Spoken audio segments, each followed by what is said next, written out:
बोलो श्री कृष्ण कन्हैया लाल की, सद्गुरु महाराज की, प्राणनाथ प्यारे की, गुरु जी श्री 108 मंगलदास जी महाराज की।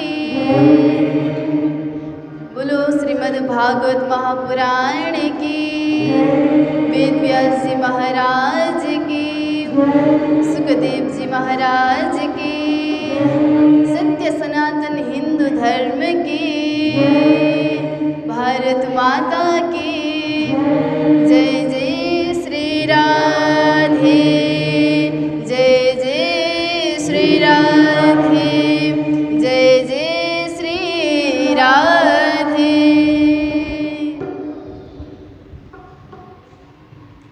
श्री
सतगुरु मंगलदास है, साथ सुंदर धाम आशीष अपना दीजिए, होवे पूर्ण काम आशीष अपना दीजिए,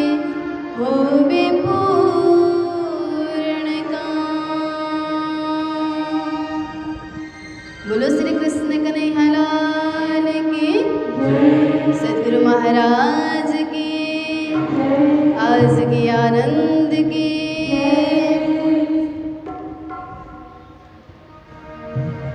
परम मंगलमय परात्पर अक्षरातीत पूर्ण ब्रह्म परमात्मा श्री राजश्यामा जी,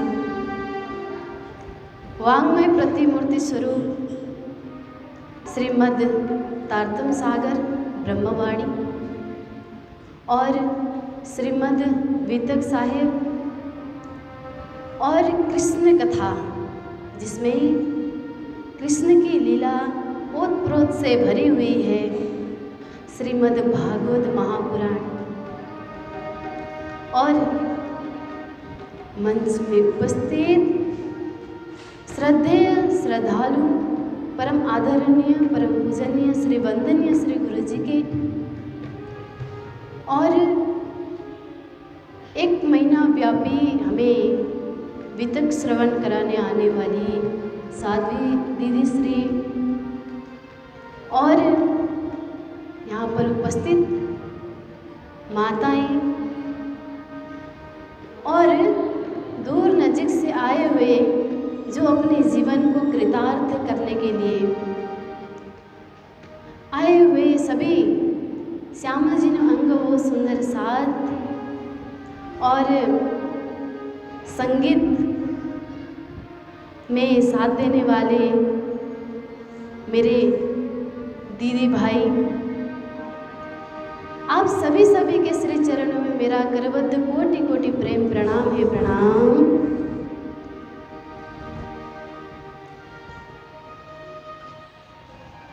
आज बड़ा सौभाग्य का दिन है। श्री गुरु जी की कृपा से यहाँ पर बैठकर दो शब्द बोलने के लिए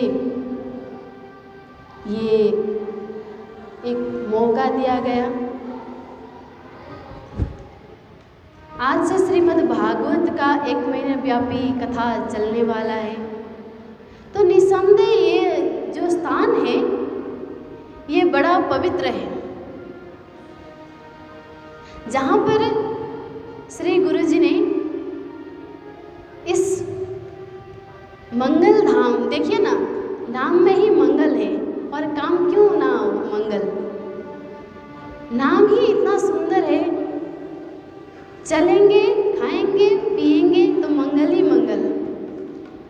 गुरु जी कहते हैं कभी वाणी चर्चा करते समय, ये मंगल धाम एक ऐसा पावन पवित्र स्थान है जहाँ पर पग पग में चलो तो आपका कल्याण हो जाएगा,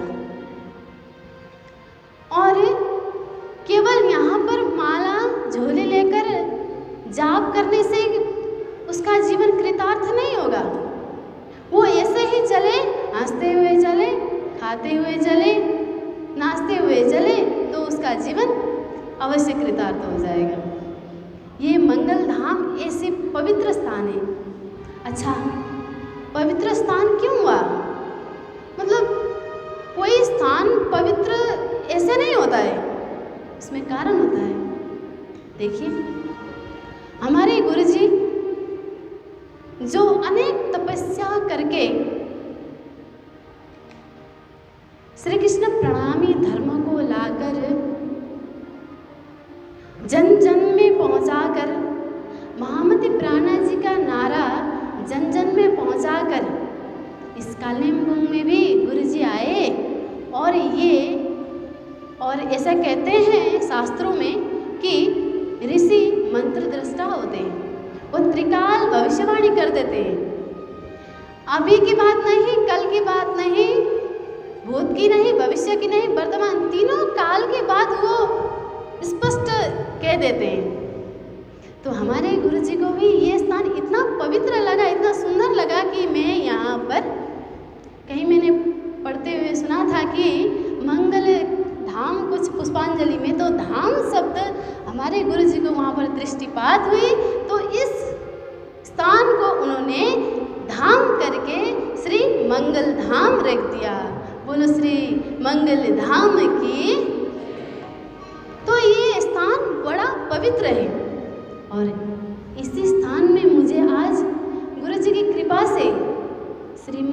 भागवत का प्रथम रास्ता यहीं से पकड़ाया श्री गुरु जी के आशीर्वाद से निसंदेह।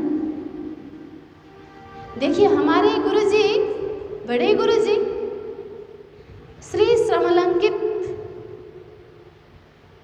अनंत विभूषित ब्रह्मलीन गुरु जी, जो बड़े से बड़े विभूतियां भी उनके आशीर्वाद लेने के लिए ललचाते थे। यहाँ से नहीं, देश विदेश से आते हुए गुरु जी का एक बार दर्शन हो जाए तो कल्याण हो जाएगा। भागवत में कहा गया साधुनाम दर्शनम तव सिद्धिर भवति, कि जब हम साधु का दर्शन करते हैं तो उसका 7 जन्म का कल्याण हो जाता है। तो हमारे गुरु जी का वही दर्शन करने के लिए दूर नजर से लोग आते थे और इसी स्थान में आकर गुरु जी ने तपस्या किया। और आज मुझे भी, मैं अपने को बड़ा सौभाग्य मानती हूँ, क्योंकि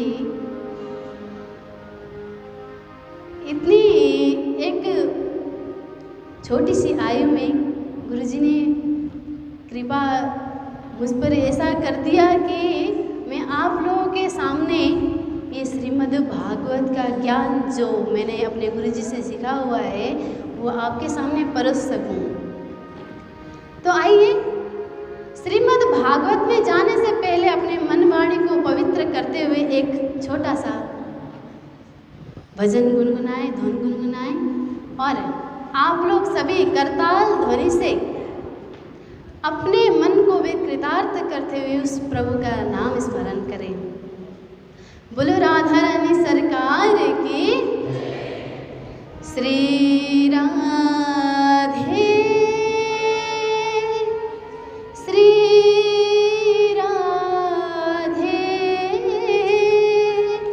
जय श्री कृष्ण बोलो जय राधे, जय राधे जय राधे, जय श्री कृष्ण बोलो जय राधे, जय राधे जय राधे, जय श्री कृष्ण बोलो जय राधे, जय राधे जय राधे, जय श्री कृष्ण बोलो जय राधे, जय राधे जय राधे, जय श्री कृष्ण बोलो जय राधे, जय श्री कृष्ण बोलो जय राधे, जय श्री कृष्ण बोलो जय राधे, जय राधे जय राधे, जय श्री कृष्ण बोलो जय राधे, जय राधे जय राधे, जय श्री कृष्ण बोलो जय राधे, जय राधे जय राधे,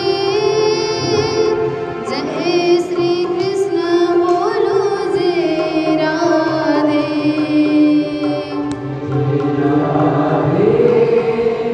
जय राधे, जय श्री कृष्ण बोलो जय राधे, जय श्री कृष्ण बोलो जय राधे, जय श्री कृष्ण बोलो जय राधे,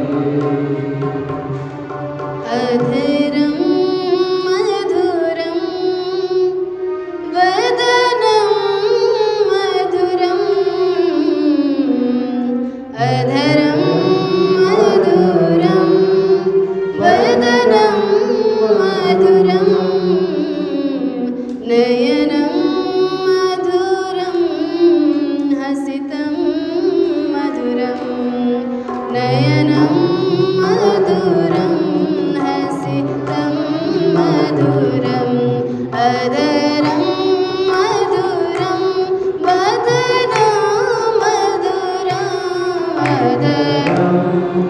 करताल के साथ सभी ताली बजाइए।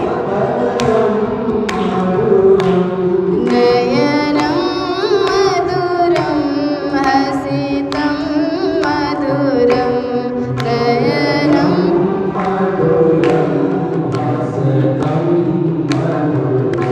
हृदयं मधुरं गमनं मधुरं हृदयं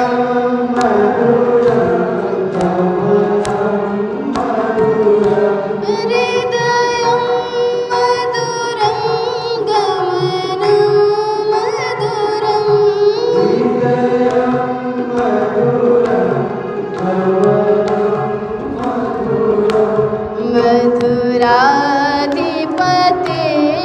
मधुराधिपतेरखिलं मधुरं मधुराधिपते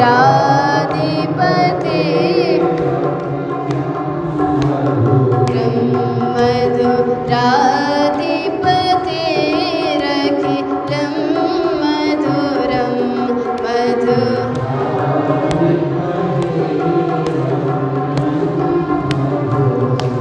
करताल के साथ सभी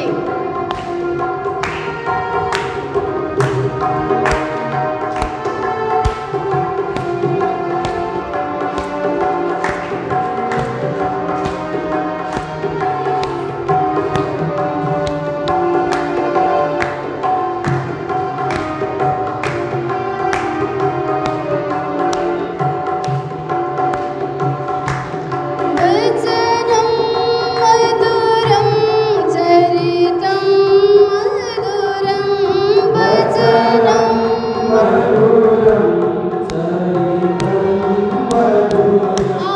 वचनं चरितं चरितं मधुरा वचनं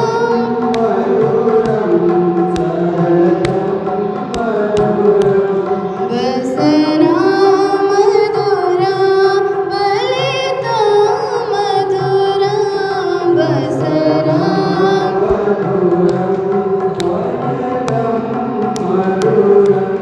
चलिता मधुरा भ्रमिता मधुरा चलिता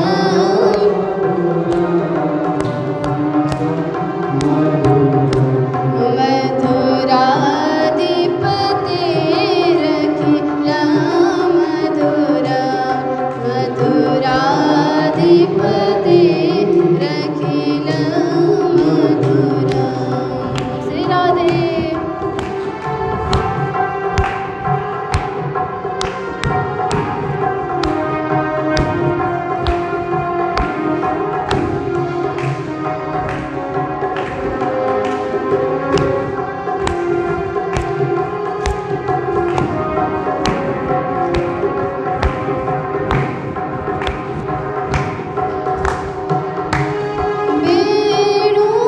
वेणुर्मधुरो रेणुर्मधुरो वेणुर्मधुरो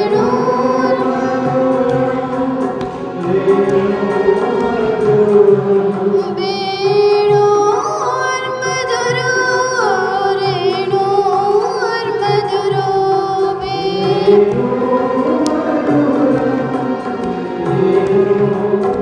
देखिए कह रहे हैं यहाँ पर हमारे ठाकुर जी के हाथ मधुर है, नेत्र मधुर है, उनका चलना मधुर है, उनका हंसना मधुर है, उनका घूमना मधुर है, आदि जो भी कार्य करते हैं सब मधुर ही मधुर है। तो ऐसे मधुर भगवान के नाम लेकर हम भी गाएं। वेणुर्मधुरो रेणुर्मधुरो वेणुर्मधुरो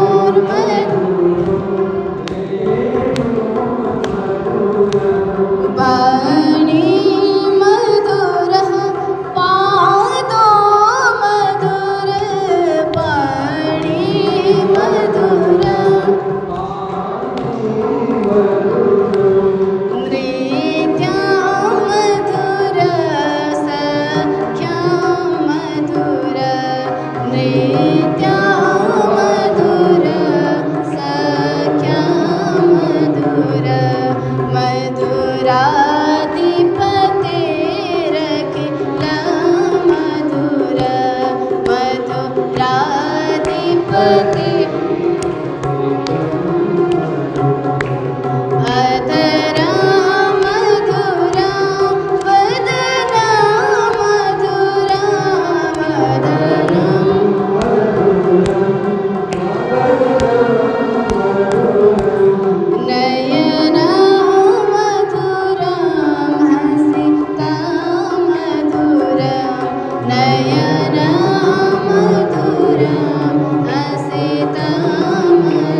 बोलो श्री राधे श्री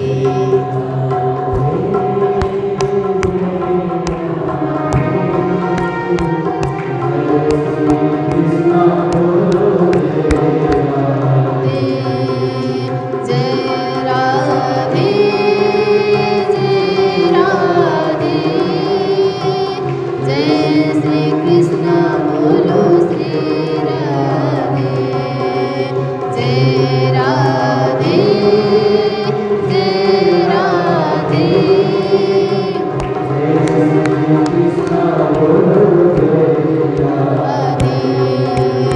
जय राधे जय राधे जय श्री कृष्ण बोलो जय राधे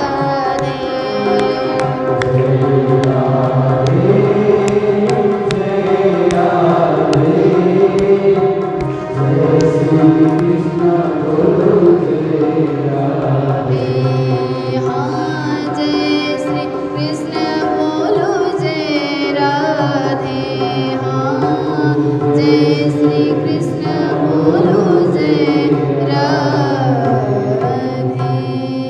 बोलो राधा रमण लाल की वृंदावन बिहारी लाल की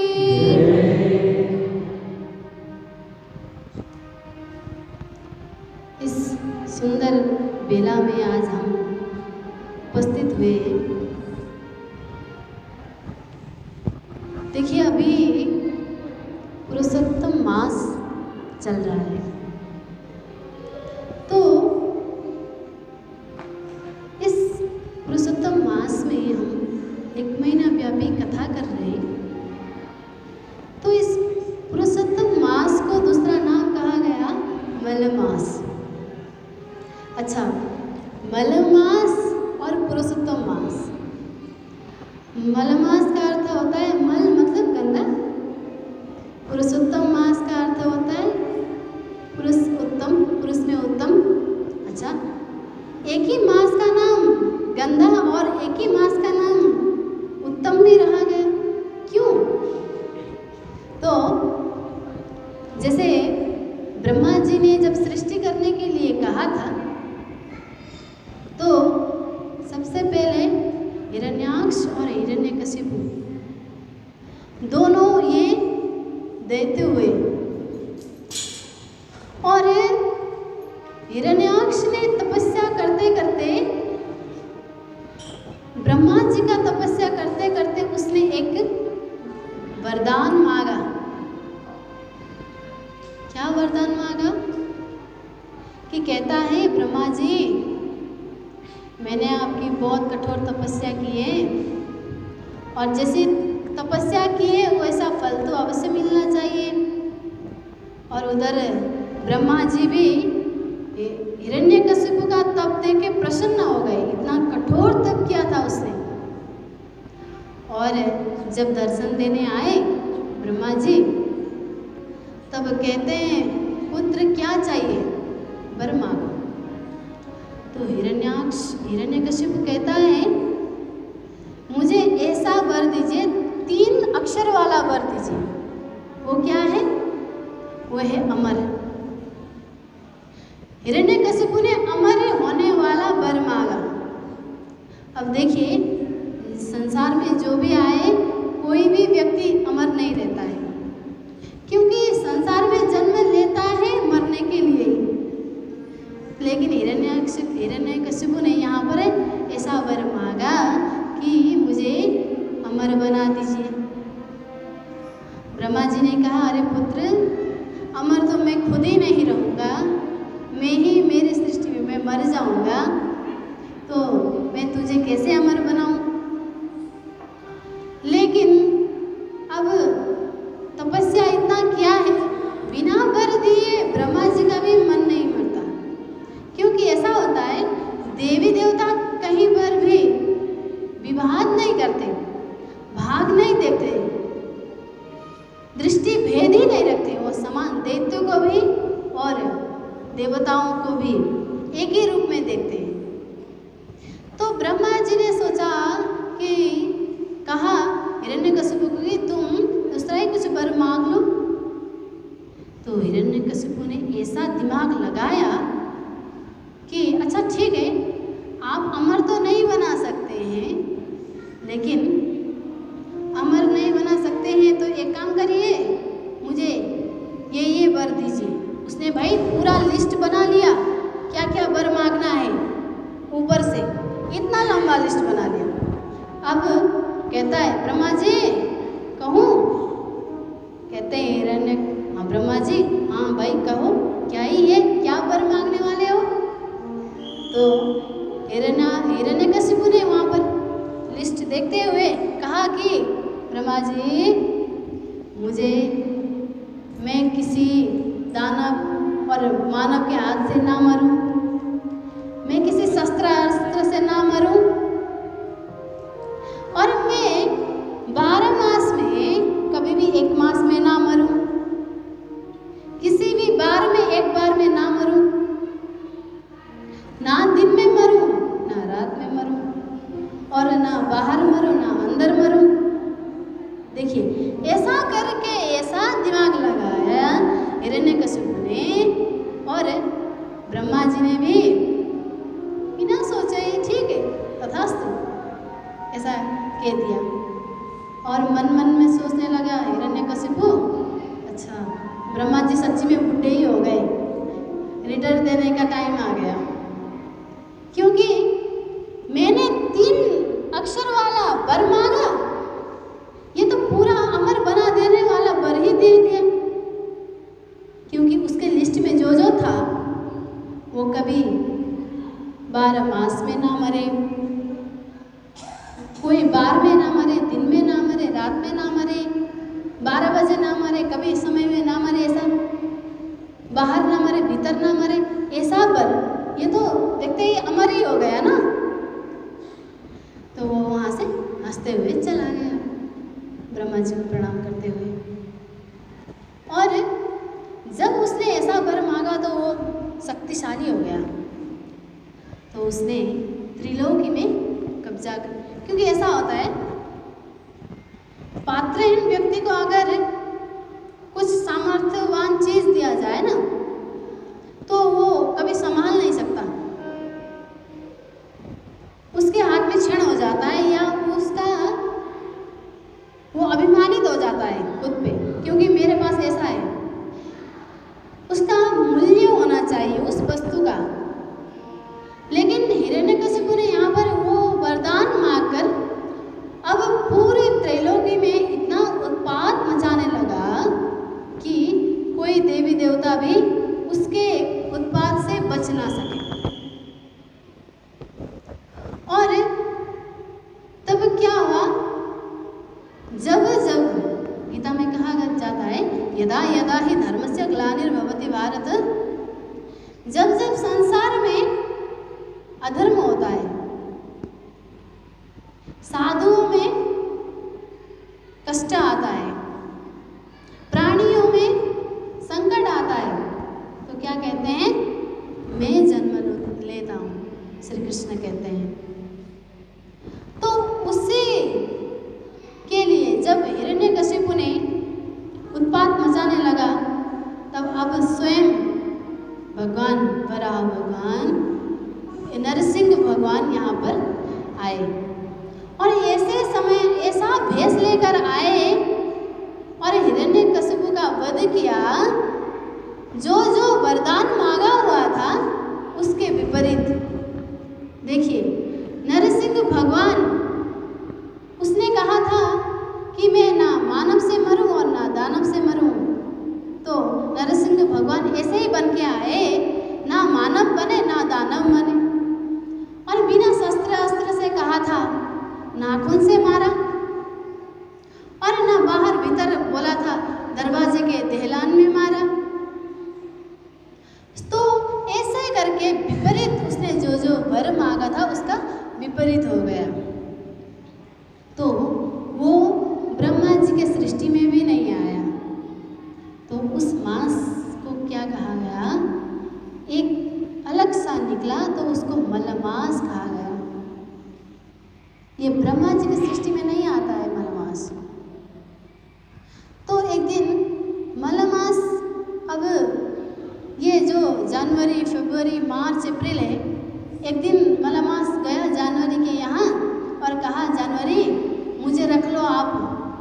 है जानवर, अरे तू दूर हट, तू तो मलबा से गंदा है।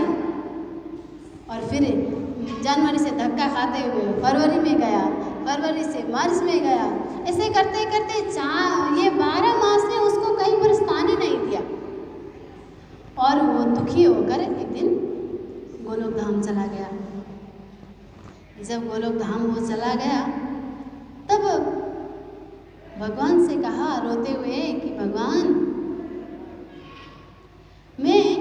मुझे किसी ने भी स्थान नहीं दिया, मैं ठोकर खाते खाते आपके शरण में आया हूँ, अब कृपा कीजिए। तो मलमास ने जब रोते हुए, यहाँ क्या है कि मलमास हम सभी हैं, हम मलमास सभी हैं। और ये जानवर फेवर जो है ना, ये संसार है। संसार में हम माया रूपी इस सागर में हम दर दर भटक रहे हैं। और कहीं पर भी जब स्थान नहीं मिलेगा ना, तो अंतिम स्थान कहाँ होगा? पुरुषोत्तम परमात्मा के यहाँ पर अंतिम स्थान होगा। तो उसी प्रकार मलमास भी गया भगवान के यहाँ पर, पुरुषोत्तम भगवान के यहाँ पर, और कहा कि प्रभु, मुझे एक सपने धोखा दे दिया, मुझे किसी ने स्थान नहीं दिया, क्या करूं प्रभु? जब विनती कर हाथ जोड़कर कहा उसने, तो परमात्मा ऐसे होते हैं, वो शरणागत जो शरण में आते हैं ना, उसको शरण में लेते हैं। जब शरण में आ ही गया तो उसको समेट लेते हैं। और भगवान ने कहा कि तू मलमास है, तो ऐसा आज से मैं मेरा ही नाम तुझे दे दूंगा। क्या? वो पुरुषोत्तम भगवान है, तो इसका नाम भी दे दिया पुरुषोत्तम। देखिए, भगवान इतने करुणा होते हैं और वो खुशी होकर वहाँ से आ गया। तो इस पुरुषोत्तम मास में हम भी कथा श्रवण कर रहे हैं। ये उत्तम मास है। यहाँ पर इस मास में हम कथा श्रवण करें तो हमारा जीवन सार्थक हो जाएगा, उत्तम हो जाएगा। एक परमात्मा के शरण में जाने के लिए हमारा मन, तन, धन सब पवित्र होना चाहिए। और मास भी ऐसा पुरुषोत्तम, पुरुष में उत्तम, और मन भी साफ, धन भी साफ, तो हमारा उस परमात्मा के पास जाने के लिए बाधक ही नहीं। तो यहाँ पर श्रीमद् भागवत महापुराण हम इस पुरुषोत्तम मास में सुन रहे हो आज से। तो श्रीमद् भागवत महापुराण, जैसे कि हमारे पुराण 18 पुराण हैं, उसमें 18 पुराण में श्रीमद् भागवत महापुराण, ये महापुराण में आता है। अच्छा, पुराण सब है, लेकिन भागवत महापुराण, इसको महा क्यों दिया गया? महा मतलब श्रेष्ठ, सब में श्रेष्ठ है भागवत। तो कहते हैं इसमें श्री है, श्रीमद् भागवत। श्री मतलब राधा, श्री मतलब लक्ष्मी, श्री मतलब ऐश्वर्य, है ना। और जिसके घर में धन हो, लक्ष्मी हो, तो वो घर अलग सा होता है। और यहाँ पर थोड़ा धन की बात नहीं कहा गया, श्री और मद कहा गया। मद का अर्थ भंडार। किसका भंडार? श्री का भंडार है। कहाँ पर? श्रीमद् भागवत में स्त्री का मतलब धन का, ऐश्वर्य का भंडार है। जैसे कि स्त्री शब्द कहीं पर लग सकता है कि स्त्री एक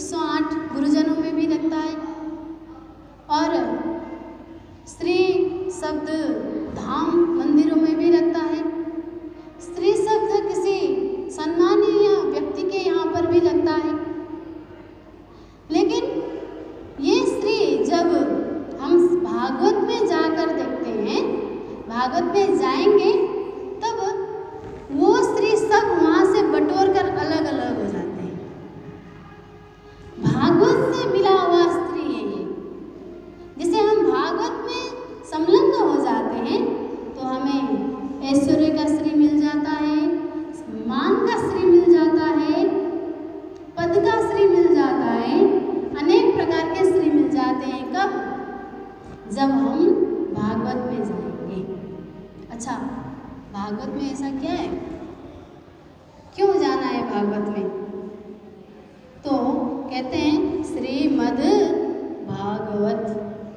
भागवत मतलब भाष्यते सर्वशास्त्रेषु गीयते नारदादिभिः वदन्ति सर्वलोकेषु तरन्ति भव सागरे। भाष्यते सर्वशास्त्रेषु, सब शास्त्र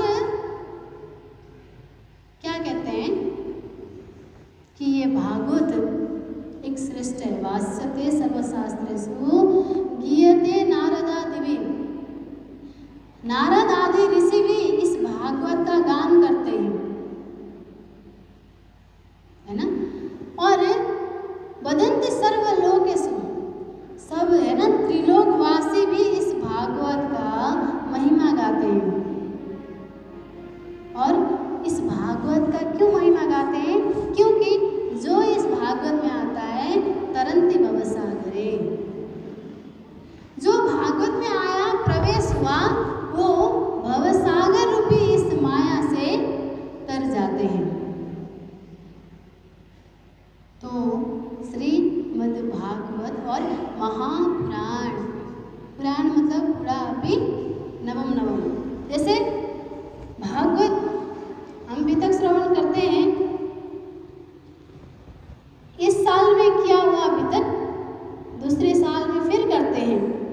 और इस साल में जितने जमघट हुए थे शायद दूसरे साल में और ज़्यादा होते हैं। क्यों? क्योंकि वो कभी पुराना लगता ही नहीं है। जब भी सुनो नया लगता है।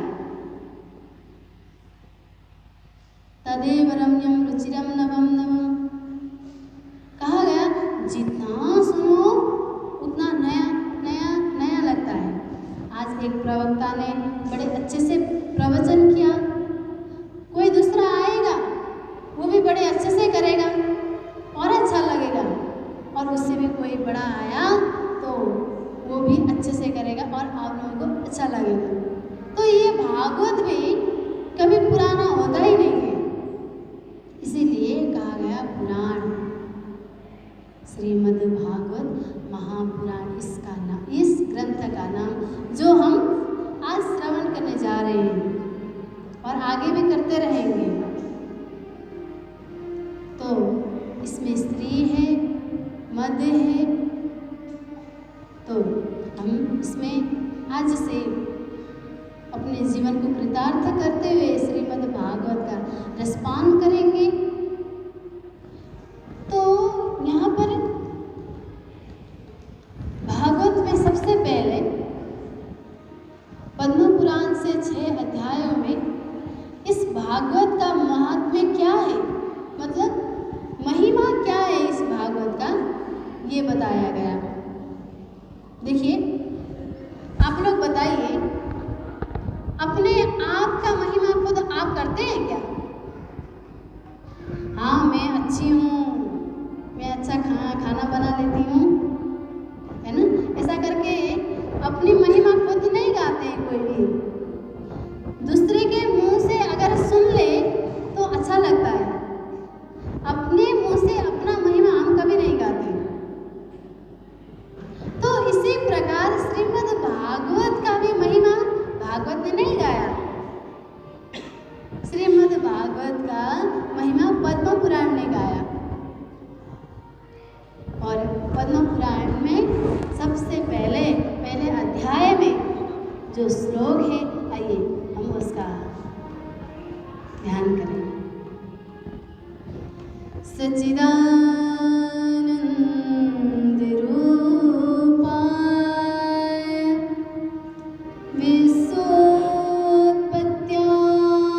विश्वोत्पत्त्यादिः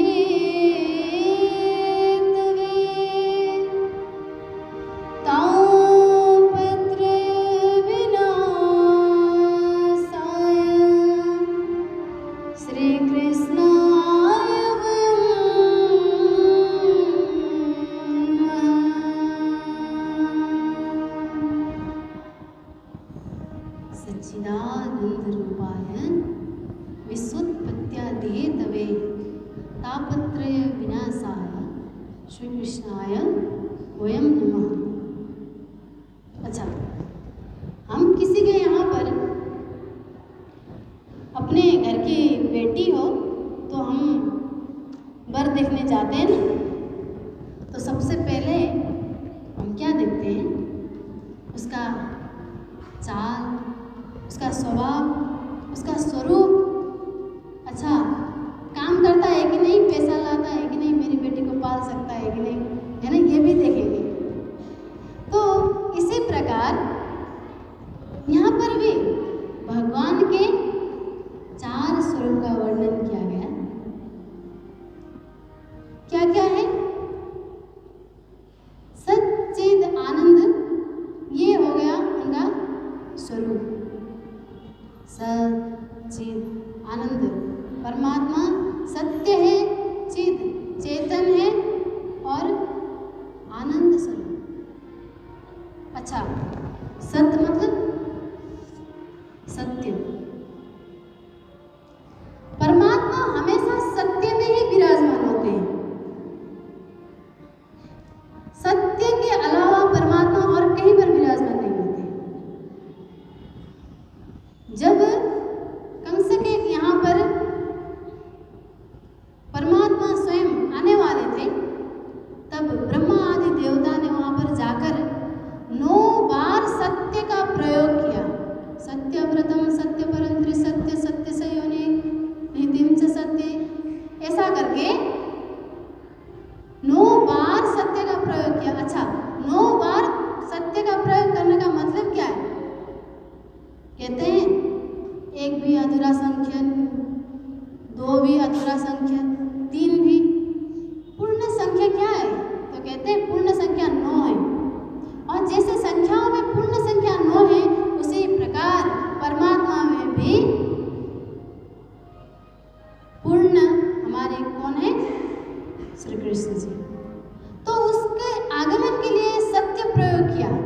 वो सत्य परमात्मा के लिए यहाँ पर स्वागतम का ये श्लोक गाया गया, स्तुति किया गया। तो इसी कारण परमात्मा भी सत्य है और चिद। सत्य ही नहीं, परमात्मा चिद मतलब चेतन, चेतन तत्व है।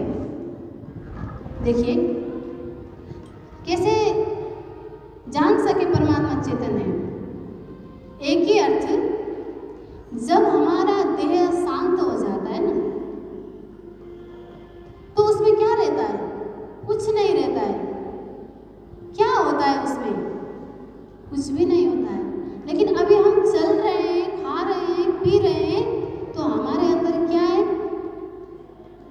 चेतन तत्व है, कुछ चलने वाला। यहाँ पर बैटरी है ना, चार्ज होने के बाद ही फोन चलता है। उसी प्रकार यहाँ भी एक चैतन्य है, जिसके कारण ये शरीर चलता है। और उसी प्रकार चैतन्य रूप परमात्मा भी है और सभी जीव के प्राणियों के अंदर में समाये हुए हैं चेतन तत्व। और परमात्मा कैसे हैं? और आनंद, परमात्मा आनंद स्वरूप है। आनंद स्वरूप श्यामा जी महाराज ने जिस प्रकार है, राज्य के अंश से उत्पन्न आनंद स्वरूप, उसी प्रकार परमात्मा स्वयं आनंदित है। देखिए हमको भी आनंद आता है, बहुत आनंद आता है। जैसे कि किसी को रसगुल्ला खाने का मन हो, उसने कहा कि आज तो मैं रसगुल्ला खा के ही छोड़ूंगा, जिससे भी हो, क्योंकि मुझे बहुत अच्छा लगता है। वो गया दुकान और एक ही बार में 100-200 का शायद खरीद के बैठा होगा दम से खाने के लिए, क्योंकि उसको पसंद है ना। जैसे बैठा हो भाई, अब 1 खाया, 2 खाया, 3 खाया, खाते खाते 5-6 खाया, अब 6-7 के बाद वो ऐसे करके देखता भी नहीं है। 5-6 में उसको इतना आनंद आ रहा था, इतना आनंद आ रहा था। वो कल के बाद तो इधर से भाई खाएगा रसगुल्ला बोले तो देखता भी नहीं है। इसी प्रकार एक बार क्या हुआ, एक हलवाई किसी यहाँ के दुकान में गए और कहा कि महाराज मुझे नौकरी चाहिए था। तो वो दुकान, उसका जो मालिक था उसका एक मिठाई का दुकान था और वो मिठाई खरीदने के लिए जब गया, मतलब वहाँ पर काम करने के लिए जब गया, तो वो मालिक ने उस हलवाई को उस मिठाई के जो दुकान थे उसके बीच में सोने के लिए दिया और वो चला गया अपने घर। वो जो हलवाई आया था वो सोचता है आज तो मैं दबा कर खाऊंगा, क्योंकि मालिक भी नहीं है और इतना खाऊंगा रोज रोज। तो उसने ऐसा मन बना लिया, तो उसने वहाँ से जो मिठाई था, रसदाना हो या जो भी मिठाई हो, उसने लाकर खाया। आज खाया 5, कल खाया 4, परसों खाया 3। ये बात मालिक को पता है। मालिक को कैसे पता है? पता है उसने बैठने के लिए वहाँ इसलिए दिया क्योंकि वो आज खाएगा, परसों खाएगा, उसके बाद देखेगा भी नहीं, इसीलिए मालिक ने वहाँ पर उसको वहाँ पर बैठाया। तो क्या हुआ, उसने आज तो खाया 5, कल भी खाया, परसों खाया, उसके दिन से तो वो मास्क लगा के चलने लगा, वहाँ पर देखता भी नहीं है वो। तो कितना आनंद है बताइए, और रसदाना में कितना आनंद है, क्षणिक आनंद है ना। उसी प्रकार हमारे मन में भी जो आनंद आता है ना वो क्षणिक है। अच्छा, जो आनंद है, सत्यवाद आनंद है, वो क्या है? हम कहीं पर घूमने चले गए और हमने एक सुंदर दृश्य देखा जिसको हम बता नहीं सकते, क्या करते हैं? अनुभव। अच्छा, मैंने आज इतना बढ़िया, जैसे कि हम मंगलधाम में आए और देखिए यहाँ का परिवेश कितना बढ़िया, कितना सुंदर है, और यहाँ पर कोई नहीं आया है तो उसको जाकर वो सोचेगा कि मैं आज मंगलधाम दर्शन मैंने किया, मैं उसको जाकर आज इसका 2 कॉपी करके बताऊंगा, दिखाऊंगा, तो वो कर सकेगा? नहीं। वो सिर्फ बताकर बोल सकता है, मुंह से ही बोल सकता है, अनुभव बात बोल सकता है।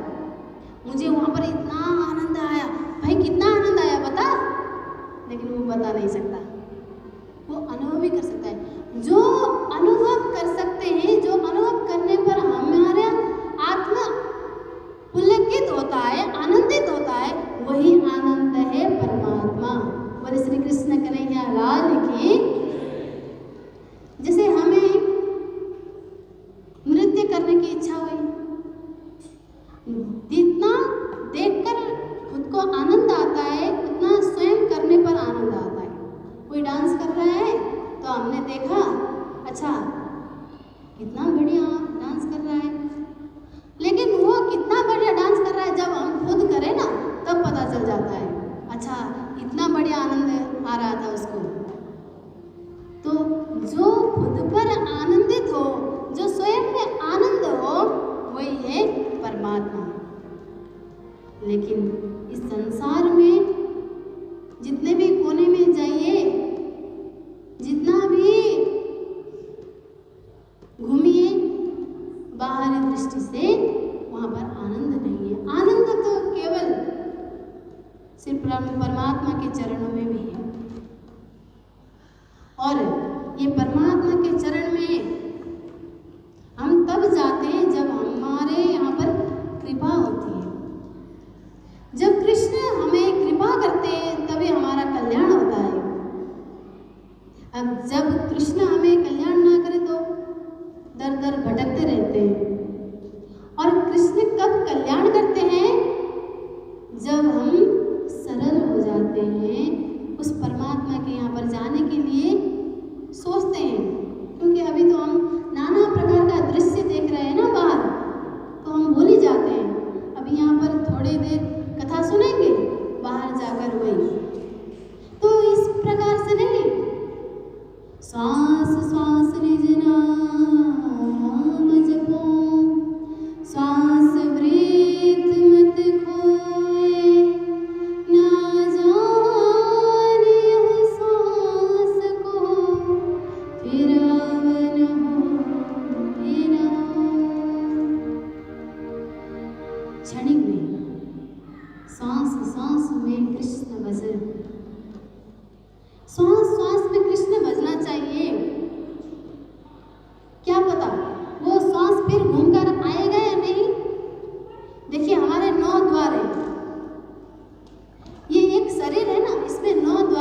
आइए एक कृष्ण रूपी परक हम भी कैसे कृपा करते हैं और कैसे कृपा करके किस स्थान में पहुंचा देते हैं। वो आज पड़ा हुआ व्यक्ति यहाँ से चलकर जाएगा जाएगा जाएगा, देखिए एक सूखा हुआ वृक्ष है ना, तो उसको कोई भी नहीं देखता है।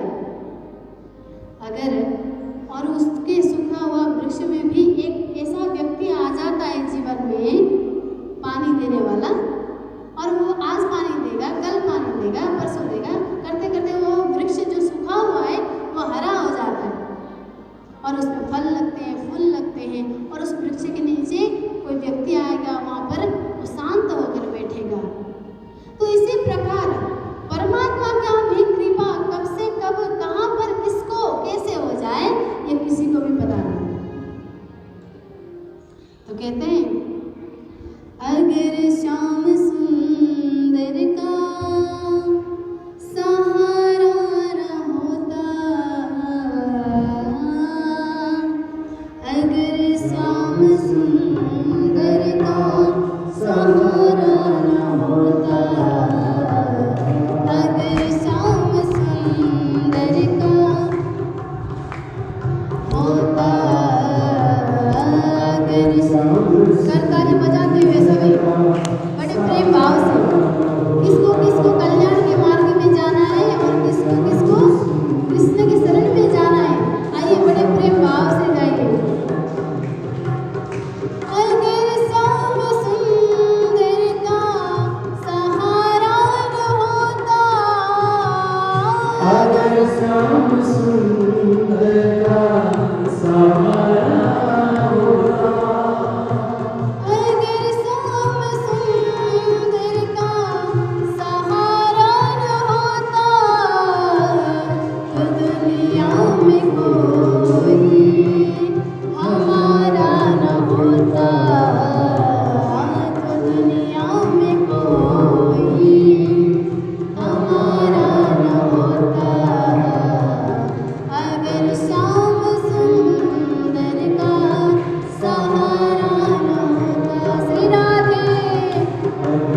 किया है किनारा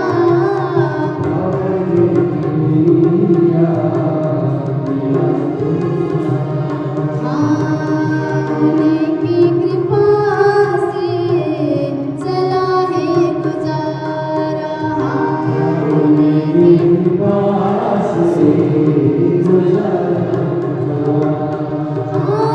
कृपा भरी दृष्टि से निहारा न होता कृपा भरी दृष्टि से निहारा न होता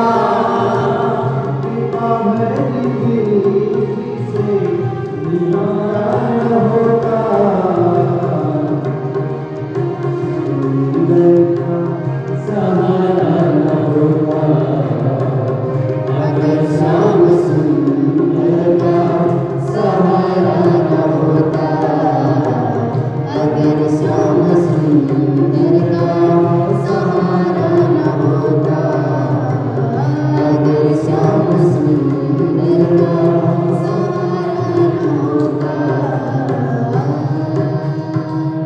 बोलो प्राणनाथ प्यारे की बांके बिहारी लाल की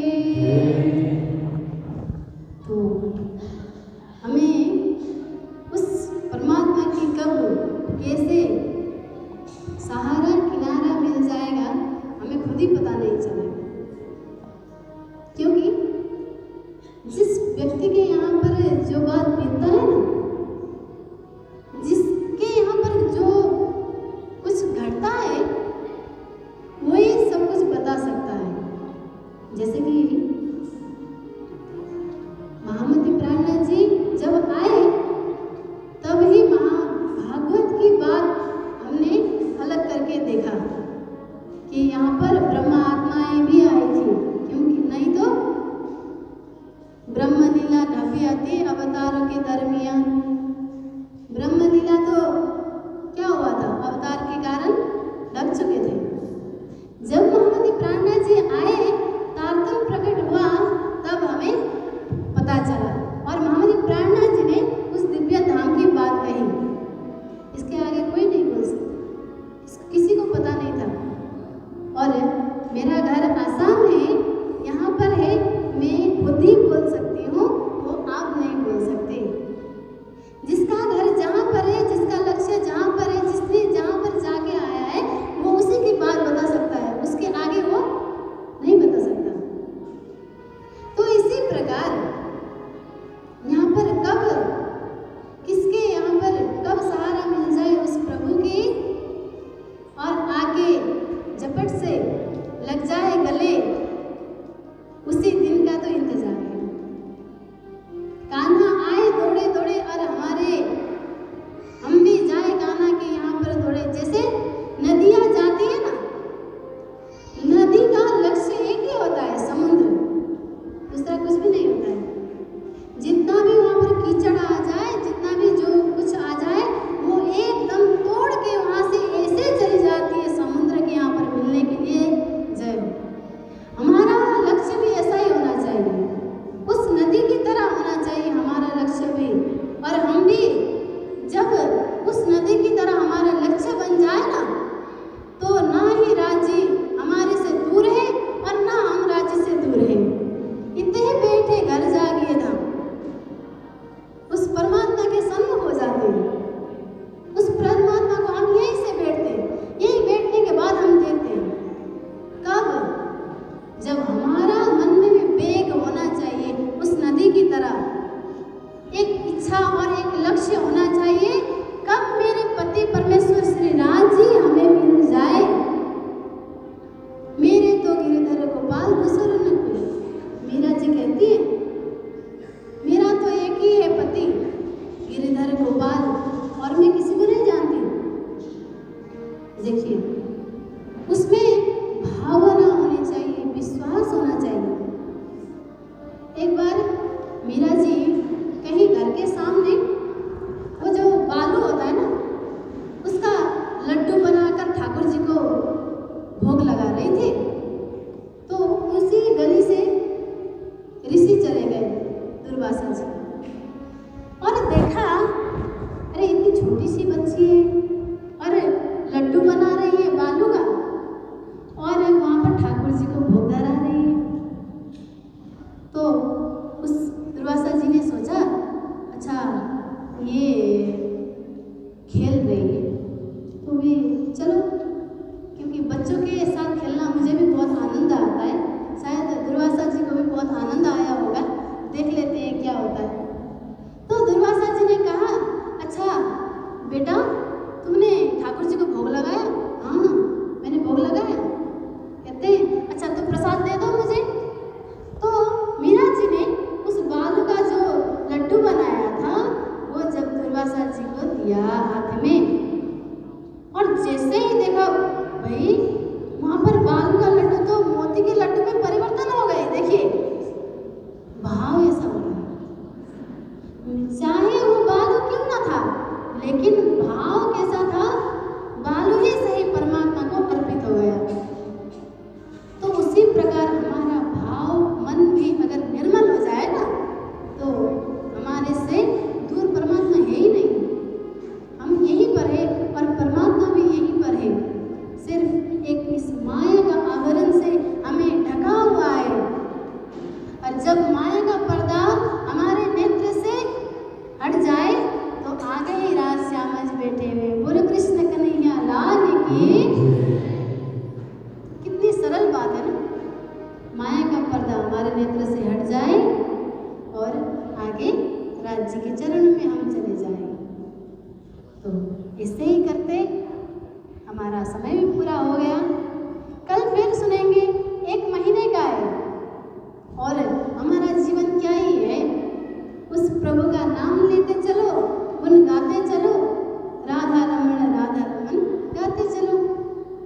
हमारा एक ही जीवन, एक ही है और इस जीवन में एक ही लक्ष्य है, परमात्मा को पाना, अन्य कुछ भी नहीं है। मानव जीवन तो और भी अमूल्य है, परमात्मा को पाना ही है। तो हम कल भी आएंगे, पूरा महीना हम भागवत का श्रवण करेंगे और अपने जीवन को कृतार्थ करेंगे।